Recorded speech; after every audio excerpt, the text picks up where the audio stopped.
Концерттік кештердің бірінде жалт-жұлт еткен киіммен Меломен тобы көзімізге оттай басылды. Еш ойланбастан жігіттерге микрофонды ұстатып, тергеудің астына алған болатынбыз. Әңгіме әлқисасы жаңа киімдеріңіз құтты болсын деген ізгі тілекпен басталды. Негізі біздің стилистіміз бар ғой, бірақ біз өзіміз көрейікші деп, қалай болады екен осындай бір выход жасап көрейік, осындай бір образ қалай болады екен деп көрдік. Енді киім жағына келсек, киімді әрқайсымыз өзіміз істейміз. Киім мысалы сатып аламыз, оны жасаймыз үстіне өрнектеп. Бұндай нәрсені істеу үшін бірінші адамда идея деген болу керек, піспеген жерлері өте көп. Бірінің сөзін бірі жалғап, меломендіктер өздерінің еңбектерін айтып біраз мақтанып алды. Әрине мақтауға тұрарлықтай ерлік. Сонымен жігіттер қанша уақыттарыңызды құрбан еттіңіздер? Түнде ұйықтамай, күндізде ұйықтамай осында отырып, төртеуміз бөлмелерімізде жан-жағымыздың бәрін шашып тастап отырып, біраз уақытымыз кеткен болған негізінде. Десе де өмірлік серіктеріңіз көмегін аямаған шығар. Әйелі бар бауырларымыз енді көбінесе енді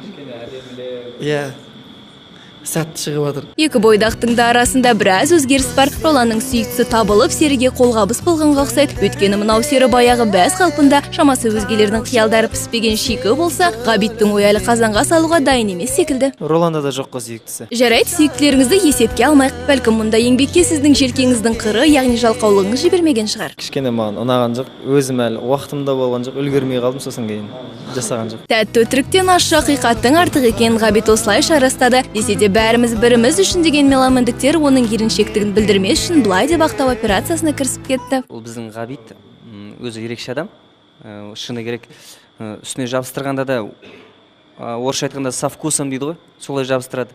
Өзі қарап, дұрыстап, ойланып, кейін жарқырап шыққан кезде Ғабитке таңғалмаңыздар мысалға.